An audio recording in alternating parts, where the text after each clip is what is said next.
आपको अब बताने वाले हैं जो 5 बड़ी खबरें युद्ध के मैदान से आ रही है। हम आपको लगातार युद्ध के मैदान में क्या हो रहा है वो भी बताते रहेंगे, साथ ही उस पर चर्चा करते रहेंगे, उसका विश्लेषण करते रहेंगे। तो 5 बड़ी खबर इस वक्त जो युद्ध के मैदान से आ रहे हैं उसकी शुरुआत करते हैं। सबसे पहली और बड़ी खबर उस क्षेत्र से आ रही है जो लगातार इस वक्त जंग का मैदान बना हुआ है रूस और यूक्रेन के बीच, यानी बाखमुत। बाखमुत से जो बड़ी जानकारी निकलकर सामने आ रही है उसमें यह बताया जा रहा है कि कैसे आमने सामने की जंग हो रही है। बाखमुत में रूस और यूक्रेन के सैनिक आमने सामने हैं।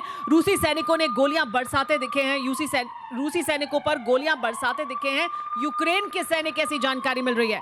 यूक्रेन ने जारी किया है हमले का वीडियो। यूक्रेन अभी भी बाखमुत से पीछे हटने के लिए किसी भी सूरत में तैयार नहीं है। हालांकि रूस को यहां पर बड़ी सफलताएं मिली हैं, लेकिन आमने सामने की जंग जारी है। कैसे गोलियां बरसा रहे हैं यूक्रेन के सैनिक, इसका वीडियो यूक्रेन ने जारी किया है। लेकिन सुमेरा, ऐसा नहीं है कि यूक्रेन अगर वार कर रहा है तो रूस उसको सह ले रहा है। रूस तो और उसका विध्वंसक पलटवार कर रहा है। अभी आपने सुना, सुमेरा आपको बता रही थी कि रूस की सेना पर यूक्रेन ने कैसे हमला किया। अब आपको दिखाते हैं कि कैसे रूसी सेना के एक्शन का विध्वंसक वीडियो सामने आया है। ये वॉर ब्रेकिंग आपके सामने, रूसी सेना के एक्शन का विध्वंसक वीडियो। ज़ैपोरिज़िया में यूक्रेनी सेना की पोस्ट पर हमला किया है यूक्रेन की सेना ने। यूक्रेनी सेना की पोस्ट को बम से उड़ा दिया है रूस की सेना ने। तो रूस लगातार Zaporizhzhia, Kharkiv, Donetsk oblast, Luhansk oblast, यहां पर हर जगह पर, खासकर डोनबास के एरिया में, बाखमुत में जबरदस्त पलटवार कर रहा है यूक्रेन की सेना पर, और उसका सबूत आपके सामने। और सिर्फ यही नहीं, रूस ज़ैपोरिज़िया में हमले कर रहा है, लेकिन रूस की तरफ से जो युद्ध के दौरान एक नैरेटिव बनाने की कोशिश है उसके तहत अलग अलग वीडियो जारी किए जा रहे हैं। एक और वीडियो रूस की सेना की तरफ से जारी किया गया है और इस वीडियो में गाड़ी से वीडियो शूट किया गया है। दिखाई दे रहा है कि कैसे रूस की तरफ से रॉकेट लॉन्चर से ताबड़तोड़ हमले किए जा रहे हैं। यूक्रेनी ठिकानों पर रूस किस तरह से भीषण हमले कर रहा है, किस तरह से रॉकेट लॉन्चर का इस्तेमाल कर यूक्रेनी ठिकानों को नेस्तो नाबूद किया जा रहा है रूस द्वारा, इसका वीडियो भी जारी किया गया है। ये वीडियो एक गाड़ी से बनाया गया है जिसमें साफ तौर पर दिख रहा है कि कैसे रूस रॉकेट लॉन्चर्स के जरिए यूक्रेनी ठिकानों को निशाना बना रहा है। और देखिए कैसे सुखोई, जो रशियन एयरक्राफ्ट है, जो यूक्रेन को रशिया से ही गए होंगे, वो कैसे इस वॉर में जो यूक्रेन की तरफ से लड़ रहे हैं उनको रशिया को ही निशाना बनाना पड़ रहा है। अब आपको वो दिखाते हैं। जी हां, एक बड़ी खबर है खरसोन में रूसी सेना की ताबड़तोड़ कार्रवाई की।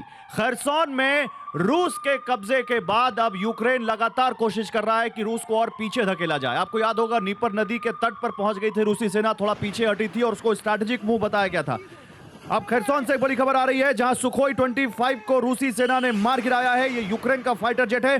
सुखोई 25 पर पोर्टेबल एयर डिफेंस सिस्टम से हमला किया है। तो ये जो एयर डिफेंस सिस्टम मिले हैं यूक्रेन को पश्चिमी देशों से, वो उन पोर्टेबल एयर डिफेंस सिस्टम जो रूस का है, वो कैसे यूक्रेन के लिए काल साबित हो रहे हैं वो देखिए।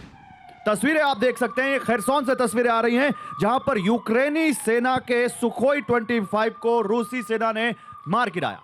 सिर्फ खेरसोन ही नहीं, डोनेट्स्क की बात भी करते हैं क्योंकि वहां से भी जानकारी सामने आ रही है। वहां से जो बड़ी खबर सामने आ रही है, क्योंकि ये वो इलाका है जो यूक्रेन के कब्जे में है, लेकिन यहां पर रूस लगातार आगे बढ़ रहा है, उसे सफलता मिल रही है। यूक्रेनी पकड़ वाले डोनेट्स्क में भीषण हमला किस तरह से किया जा रहा है उसकी तस्वीरें भी सामने आई हैं। ग्रेड रॉकेट लॉन्चर से रूस ने अटैक किया है, उसकी तस्वीरें सामने आई हैं। डोनेट्स्क में तेजी से आगे बढ़ रही है, आगे बढ़ रही है, वो तस्वीरें हम आपको दिखा रहे हैं। किस तरह से युद्ध में विध्वंसक हमले एक दूसरे पर किए जा रहे हैं। ये तस्वीरें डोनेट्स्क की हैं। यूक्रेन के पकड़ वाले डोनेट्स्क के इलाके में कैसे रूसी सेना तेजी से आगे बढ़ रही है और ग्रैड रॉकेट लॉन्चर से हमले किए जा रहे हैं, उसकी तस्वीरें सामने आई हैं। रूस की तरफ से बड़े हमले किए जा रहे हैं डोनेट्स्क के इलाके में। हमारे साथ मेहमान भी यहाँ पर लगातार सभी बने हुए हैं, उन्हीं के साथ आइए चर्चा की शुरुआत करते हैं।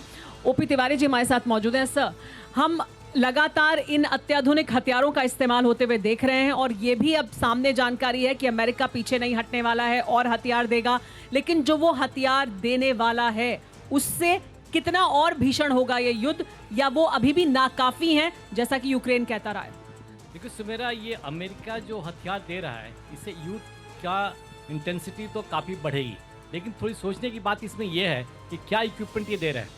ये फाइटर एयरक्राफ्ट इन्होंने मांगे हैं, तो फाइटर एयरक्राफ्ट ऐसा तो नहीं है आज आएगा और कल इनके पायलट सीख के उड़ना शुरू कर देंगे और डिजायर्ड रिजल्ट देंगे। ये बिल्कुल ही असंभव है। ये जो फाइटर्स लेके आएंगे और यूक्रेनियन पायलट्स उड़ा रहे हैं, they will be sitting ducks, इनको आसानी से गिराया जा सकता है। अब जिस तरीके से रशिया ने यूक्रेन का एयर डिफेंस डिस्ट्रॉय किया है जी। इस तरीके से एयर सुपीरियरिटी रशिया ने काफी गेन कर रखी है, जिसका उदाहरण आपने नहीं, अभी ये कहा गया कि बाइडन आए हैं सर, तिवारी सर मैं आता हूं, बाइडन आए हैं तो वो F-16 का पैकेज भी लेकर जरूर आएंगे। जैसा कि आप कह रहे हैं कि आज ही दे देंगे तो आज ही उड़ाना शुरू नहीं कर देंगे, लेकिन जनरल चतुर्वेदी इस सवाल को और बड़ा करते हैं। देखिए, आज हम जब यहाँ पर एक स्पेशल कवरेज लेकर आए हैं तो इसका एक मकसद ये है क्योंकि इस वॉर के 1 साल पूरे हो चुके हैं। पहली बात तो ये, तमाम एक्सपर्ट्स ने कहा था कि वॉर नहीं होगी जब ये वॉर होने वाली थी। सब ने कहा था कि वॉर नहीं होगी, वॉर हो ही नहीं सकती आज के जमाने में। फिर जब वॉर हो गई तो कहा गया कि 1 हफ्ते में कीव पर कब्जा कर लेगा रूस, वो भी नहीं हुआ। फिर कहा गया अच्छा ठीक, ज्यादा नहीं, 2 महीने 3 महीने में इस वॉर का निर्णय हो जाएगा, वो भी नहीं हुआ। आज 1 साल हो गया है और 1 साल के बावजूद ऐसा लगता है कि ये वॉर और इंटेंस हो रही है और बड़ी हो रही है और ज्यादा इसमें असलहा फूका जा रहा है और आसपास कोई ऐसा संकेत नहीं है कि लगे कि ये वॉर खत्म होने वाली है। मॉस्को चलते हैं, जनरल साहब मैं आपके पास आ रहा हूं। मॉस्को से मनीष झा इस वक्त हमारे साथ हैं, उनके पास चलते हैं सीधे। मनीष, क्योंकि पुतिन के 2 दिनों में पिछले 2 संबोधन हमने देखे हैं, बाइडेन के भी 2-3 बयान आ चुके हैं, कहीं से कोई संकेत नहीं है इस वॉर के थमने का। अगर रूस के एंगल से देखें, रूस के लिहाज से देखें, तो जरा बताइए हमारे व्यूअर्स को कि वो कौन सी स्थिति हो सकती है, वो कौन सी आदर्श स्थिति है जहां पर रूस कहेगा कि ठीक है अब हम इस वॉर को नहीं करेंगे और ज्यादा हमला नहीं करेंगे यूक्रेन पर। मनीष।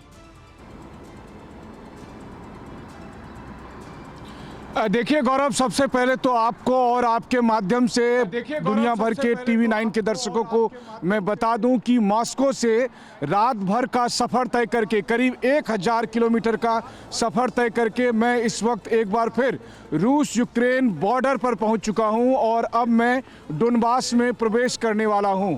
तो आप समझ सकते हैं कि जब पुतिन का संबोधन हुआ, पुतिन की स्पीच हुई, तो मॉस्को में TV9 की टीम मौजूद थी। और आज जब 23 फरवरी है, यानी कि युद्ध की सालगिरह, जिसे मनाने की इच्छा तो किसी को नहीं थी, लेकिन हकीकत यही है कि यह युद्ध की सालगिरह है, तो उस वक्त मैं मौजूद हूँ उस जगह पर जहाँ पर ठीक आज से 1 साल पहले, यानी 23 फरवरी को सैकड़ों टैंक जमा थे। जब पूरी दुनिया को TV9 के माध्यम से हम बताते थे कि अमेरिकन इंटेलिजेंस के हवाले से कि रूस यूक्रेन बॉर्डर पर रूस ने सैकड़ों टैंक जमा कर रखे हैं, 1 लाख की सेना मौजूद है, तो अभी स्क्रीन पर जिन इलाकों को आप देख रहे हैं यही वो जगह है। और अभी भी जब मैं आपसे बात कर रहा हूं तो मेरे ठीक सामने में 2 सेना के ट्रक में 70-80 सैनिक मौजूद हैं। मैं उसे कैमरे पर इसलिए नहीं दिखा रहा हूं क्योंकि उन्हें शायद पसंद नहीं आएगा, वो नाराज़ हो जाएंगे कैमरे पर दिखाने से, लेकिन मेरे ठीक सामने अभी 70-80 सैनिक यहाँ पर अभी भी मौजूद हैं।